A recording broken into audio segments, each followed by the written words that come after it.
सुनिए, अब थोड़ा रुक जाइए, आ जाइए, खाना खा लीजिए। अच्छा, अब क्या बनाया है आज खाने में? करारी भिंडी, आपको बहुत पसंद है ना? अरे राधिका, खुश कर दिया तुमने तो। क्या खुशबू है, मजा आ जाएगा आज तो खाने में। अब बस खुशी होते रहोगे या खाओगे भी? अब तुम भी आओ ना। नहीं, मैं बाद में खा लूंगी। अरे बाद में नहीं, आ जाओ मेरे साथ खाओ। श्याम की जिद पर राधिका ने भी खाना शुरू कर दिया। श्याम और राधिका की शादी को 5 साल हो गए थे। वो दोनों ही एक दूसरे से बहुत प्यार करते थे। श्याम एक किसान था और खेतीबाड़ी करके अपना गुजारा करता था। श्याम दिन भर अपने खेत में काम करता और राधिका घर संभालती। खाना खाने के बाद राधिका श्याम को एकटक देखती रही। अरे अब क्या हो गया, ऐसे क्यों देख रही हो? देख रही हूँ कि आप दिन भर कितनी मेहनत करते हो और आपकी इस मेहनत का फल कोई और ही ले जाता है। अच्छा, वो सरपंच की बात कर रही हो? अब बात तो साफ है ना राधिका, कर्जा लिया है तो पाटना तो पड़ेगा ही ना। बोलो। मैं सरपंच की बात नहीं कर रही हूँ, मैं तो उस किशन की बात कर रही हूँ। सारा दिन मेहनत आप करते हो और सारा मुनाफा वो लेता है। अरे तो उसमें अब मैं क्या करूं? खेती बाड़ी छोड़कर उस किशन की तरह सब्जी बेचने लग जाऊं क्या? हाँ, तो उसमें बुराई ही क्या है, और उसके लिए खेती छोड़ने की भी कोई जरूरत नहीं है। मैं तो बस ये कह रही हूँ कि जो सब्जी आप उगाते हो उसे आप खुद ही जाकर बेचा करो ना। अच्छा, और खेती बाड़ी कौन देखेगा? आप ही देखोगे, और जरूरत पड़ी तो मैं मदद कर दिया करूंगी। देखो, चाहे थोड़ी कम ही खेती कर लो, पर अपनी सब्जी आप खुद ही बेचो। मुझे एक बात बताओ जरा, इस बार वो किशन टमाटर कितने में लेकर गया आपसे? अब 50 किलो निकले थे, तो वही 5 रुपए के हिसाब से लेकर गया था वो। हे भगवान, आपको पता भी है कि बाजार में इस समय टमाटर का क्या भाव चल रहा है? वो आपके ही टमाटर पूरे 5 गुना महंगे बेच रहा है बाजार में। अरे पर मुझे नहीं आता ये दुकान चलाना। दुकान चलाने को कौन कह रहा है? बस आप अपनी सब्जी लेकर बाजार में बैठ जाओ, लोग अपने आप आएंगे आपके पास सब्जी खरीदने के लिए। अब ठीक है, इस बारे में हम बाद में बात करेंगे, अभी तुम घर जाओ। राधिका खाने का डिब्बा लेकर घर चली गई, लेकिन उसके जाने के बाद श्याम बहुत देर तक उसकी बात पर सोच विचार करता रहा। राधिका ने बात ठीक ही कही थी, पर तभी श्याम को सरपंच सूरजमल का ख्याल आया, जो कि एक नंबर का खड़ूस और लालची आदमी था। दरअसल श्याम के पिता ने अपने बुरे वक्त में कई साल पहले सूरजमल से उधार लिया था, जिसके बदले में श्याम का आधा खेत सरपंच के पास अब तक गिरवी पड़ा हुआ था। श्याम उस खेत पर खेती नहीं कर सकता था, वहाँ सरपंच के लोग ही खेती करते थे।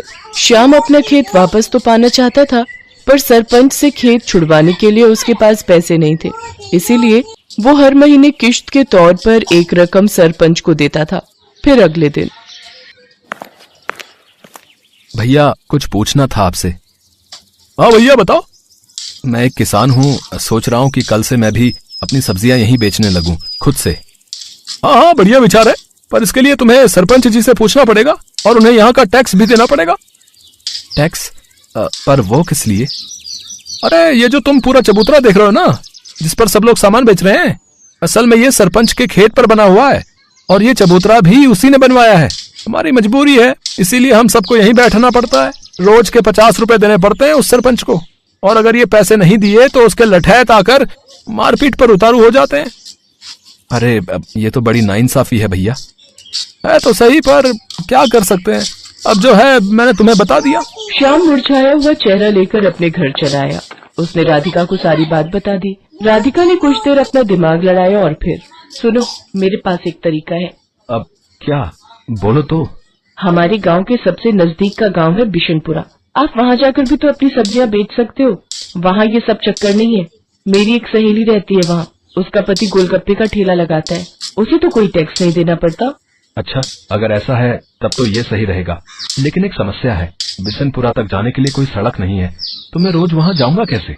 सड़क नहीं है पर नदी तो है ना। देखो, जिस नदी के किनारे हमारे गांव बसा है, बिशनपुरा भी तो उसी नदी के दूसरे छोर पर बसा है। अब बस आपको एक नाव बनानी पड़ेगी वहां तक जाने के लिए, उसे चलाने में भी कोई खर्चा नहीं।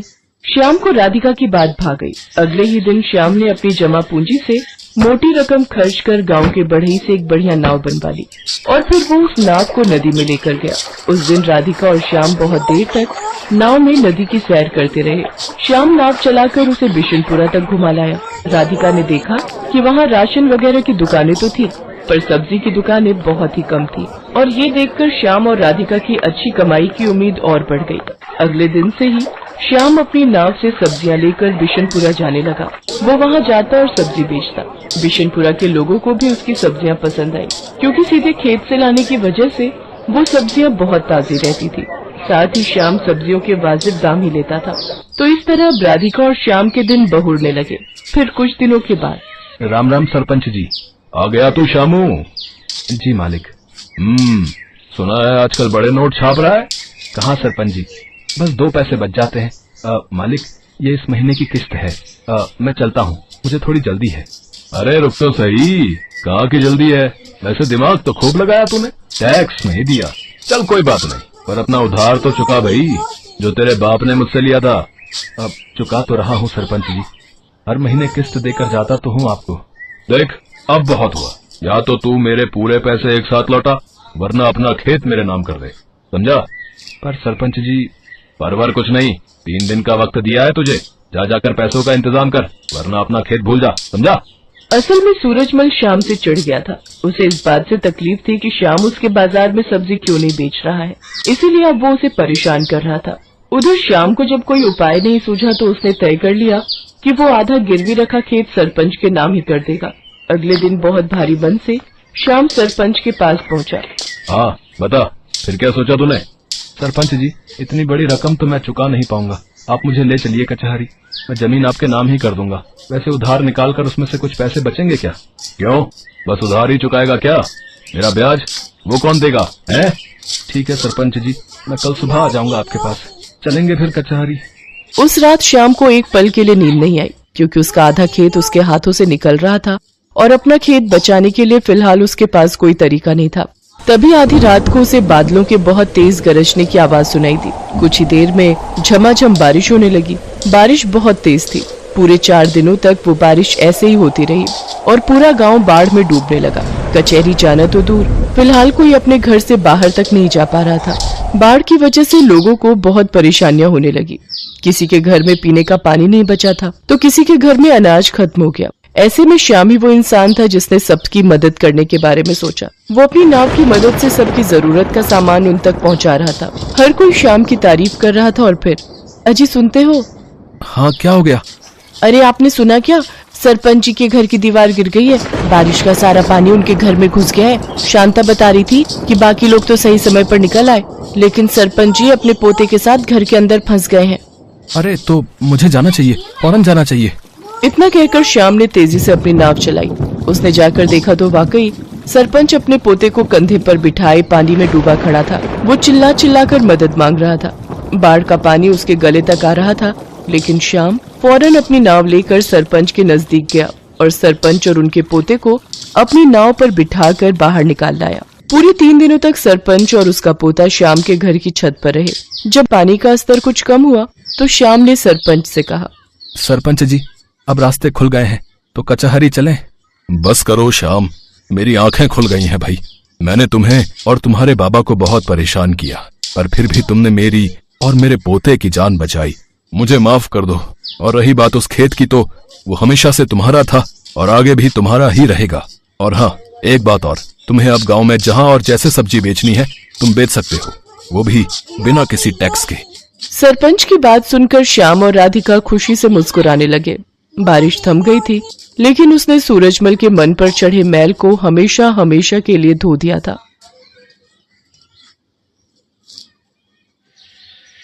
सोनपुर गांव के मुखिया रामप्रकाश अपने बेटे श्याम से बहुत परेशान रहते थे।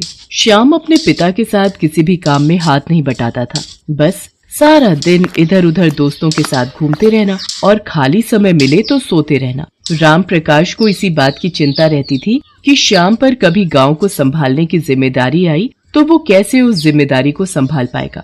इसीलिए एक दिन गुस्से में आकर रामप्रकाश श्याम से बोला, श्याम, तू कब तक इस तरह निठल्ला बनकर घूमता रहेगा? तेरी उम्र के बच्चे शहर जाकर बड़ी बड़ी नौकरियां कर रहे हैं या फिर अपने पिता के साथ गांव की पंचायत में बैठते हैं।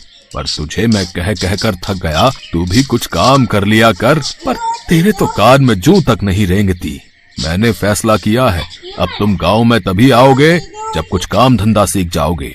अरे कैसी बातें कर रहे हो? अकेला लड़का कहाँ कहाँ भटकेगा।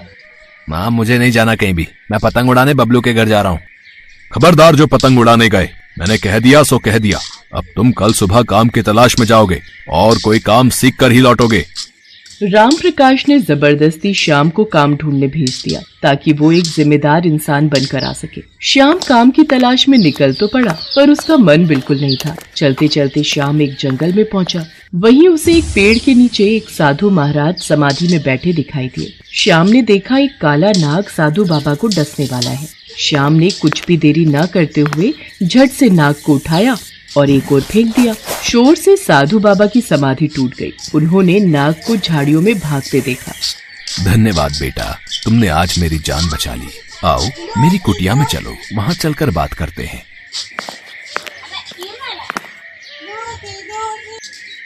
बाबा आपकी कुटिया तो बहुत सुंदर है, ये तो बांस से बनी हुई है। बेटा ये बांस की कुटिया मैंने स्वयं बनाई है। बांस को जोड़ जोड़ कर बहुत मेहनत से मैंने इसे तैयार किया है। बाबा क्या मैं कुछ दिन यहाँ आपके पास रह सकता हूँ? हाँ हाँ बेटा बिल्कुल रह सकते हो। श्याम उन साधु बाबा के साथ ही रहने लगा। वो साधु बाबा की बहुत सेवा करता था। वहाँ पर श्याम ने बांस से घर बनाना सीखा। एक दिन साधु बाबा श्याम से बोले, श्याम बेटा अब मुझे यहाँ से दूसरे स्थान पर जाना है। अब तुम्हारा भी अपने गांव लौटने का निश्चित समय आ गया है। पर बाबा मुझे तो मेरे पिताजी ने कहा था जब तक मैं कोई काम धंधा नहीं ढूंढ लेता तब तक मैं गांव वापस नहीं जा सकता। काम तो तुमने सीख लिया बेटा, तुमने बांस के घर बनाने सीखे हैं, वो भी बहुत मेहनत का काम है। अब तुम अपने गांव जाना और वहां पर तुम जल्दी ही बांस के घर बनाना शुरू कर देना। बस यही तुम्हारा काम है। एक दिन ये बांस के घर तुम्हारे बहुत काम आएंगे। श्याम साधु बाबा से विदा लेकर वापस गांव पहुंच जाता है और अगले दिन बांस मंगवाकर पूरे गांव में बांस के घर बनाने शुरू कर देता है। पता नहीं इस लड़के को मैंने काम धंधा ढूंढने भेजा था, पर ये तो बांस के घर बनाने में लग गया है। देखने में घर कितने सुंदर और मजबूत हैं। पर ये घर किस काम के? यहाँ कौन रहेगा? गांव में सबके अपने अपने घर, अपनी जमीन जायदाद है और ये फिजूल की मेहनत कर रहा है। श्याम कुछ ही दिनों में पूरे गांव में जगह जगह बांस के घर बना लेता है। मॉनसून आ चुका था और सोनपुर गांव में कई दिनों से मूसलाधार बारिश हो रही थी। एक शाम पानी का बहाव तेज हो गया, जिससे सोनपुर गांव के पास वाली नदी में पानी का स्तर ऊपर तक आ गया, जिस कारण सोनपुर गांव बाढ़ की चपेट में आ गया। सोनपुर के साथ साथ आसपास के बहुत से गांव बाढ़ में डूब रहे थे। सोनपुर गांव के लोग हाहाकार मचाने लगे। तभी उन्हें गांव में बने बांस के घर दिखाई दिए, जो काफी ऊंचे बने हुए थे और उन बांस के घरों की छत तक बाढ़ का पानी नहीं पहुंच रहा था। पूरे गांव ने बाढ़ से बचने के लिए श्याम के द्वारा बनाए गए बांस के घरों में शरण ली। राम प्रकाश भी अपने बेटे श्याम और अपनी पत्नी के साथ उसी बांस के घर में शरण लेता है। बाबू मुझे साधु बाबा ने बोला था कि वक्त आने पर ये बांस के घर बहुत काम आएंगे और आज हमारा पूरा गांव बाढ़ की चपेट में आ गया है। गांव में एक एक घर बाढ़ में डूब गया है, पर ये बांस के बने घर नहीं डूबे। हमारा पूरा गांव सुरक्षित है। हाँ श्याम बेटा, तूने तो सचमुच अपने गांव के लिए जो किया है वो मैं भी नहीं कर सकता। मुझे तुझ पर गर्व है मेरे बच्चे। कई दिनों तक गांव के लोग आराम से बांस के बने घर में रहते रहे। फिर सब कुछ ठीक हो गया। गांव वालों ने श्याम की बहुत तारीफ की। आसपास के गांव वालों ने जब इस बात को सुना तो वो भी बांस के बने घर देखने के लिए आने लगे। राम प्रकाश जी, आपका बेटा तो बहुत होनहार है। ये बांस के घर बनाकर उसने सचमुच आपके गांव को सुरक्षित कर दिया। हम चाहते हैं श्याम हमारे गांव में भी ऐसे ही बांस के घर बना दे, ताकि बाढ़ आने पर हमारे गांव वाले भी सुरक्षित रहें। जितनी भी लागत लगेगी वो तुम ले लेना श्याम बेटा, पर हम सब के गांव में तुम ऐसे ही बांस के घर बनाने का काम शुरू करवा दो।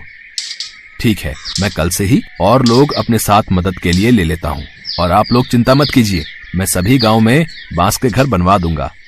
भला हो उन साधु बाबा का जिन्होंने मेरे बच्चे को इतना मेहनती बनाने में मदद की। आप सही कह रहे हो। हमारे श्याम ने सचमुच बहुत अच्छा काम किया है। श्याम के द्वारा बनाए बांस के घर दूर दूर तक मशहूर हो गए। बहुत से गांव के मुखिया अपने गांव में बांस के घर बनवाने लगे। धीरे धीरे श्याम का बांस के घर बनाने का काम एक व्यापार में बदल गया और उसने इस काम में बहुत तरक्की की। श्याम ने मन ही मन उन साधु बाबा को धन्यवाद दिया जिनके कारण उसे ये सफलता मिली थी।